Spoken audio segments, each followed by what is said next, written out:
এরপরে প্রশ্ন করেছেন বাসন্তী মিম, আপনি লিখেছেন এই দুনিয়ায় যে যত বেশি খাবে হাসরের ময়দানে সে তত বেশি ক্ষুধার্ত হবে, কথাটা সত্য কি না? এই মর্মে মুসনাদে বাজ্জার একটি হাদিস রয়েছে।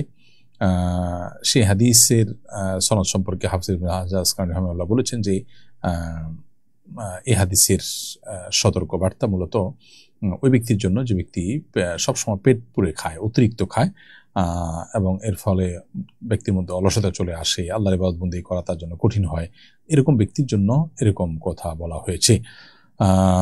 মাঝে মধ্যে বা কখনো কখনো পেট পুরে বা তৃপ্তি সহকারে খেলে সেটা মৌলিকভাবে নিষিদ্ধ কোনো বিষয় নেই। হাদিসের ভাষ্যটা হলো সালমান ফারসি রাদিয়াল্লাহু তাআলা থেকে বর্ণিত। তিনি বলেছেন, নবী করিম সাল্লাল্লাহু আলাইহি ওয়াসাল্লামকে আমি বলতে শুনেছি, ইন্না আকসারান নাসি শাবআন ফিদ দুনিয়া আতওয়ালুহুম জুআ।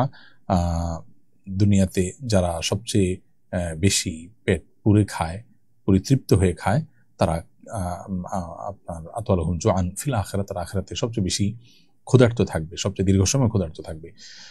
তো এই ধরনের হাদিস আরো বিভিন্ন বর্ণনা রয়েছে এবং হাদিসটি আপনার হাসান পর্যায়ের এবং এর আরো বিভিন্ন সওয়াহিদ অর্থাৎ এর সমপর্যায়ের আরো কয়েকটা বর্ণনা রয়েছে। মৌলিকভাবে হাদিসটি গ্রহণযোগ্যতার লেভেল পর্যন্ত যায়, তার মর্মন্তদের গ্রহণযোগ্যতার লেভেল পর্যন্ত যায়, কিন্তু এখানে উদ্দেশ্য হলো যারা সব সময় পেট পুরেই খায় এবং অতিরিক্ত পেট পুরে খাওয়া, এটা মানুষের আলস্য ইত্যাদি আনার কারণে মূলত হাদিসে উৎসাহিত করা হয়েছে। মৌলিকভাবে মাঝে মধ্যে পেট পুরে খাওয়া বা পরিপূর্ণ পেটে খাওয়া নিষিদ্ধ নয়, তবে পেট খালি রেখে খাওয়া এটাই হলো সুন্নাহ এবং নবী সাল্লাল্লাহু আলাইহি ওয়াসাল্লামের আদর্শ, এবং এটা আমাদের স্বাস্থ্যের জন্য অধিকতর উপযোগী।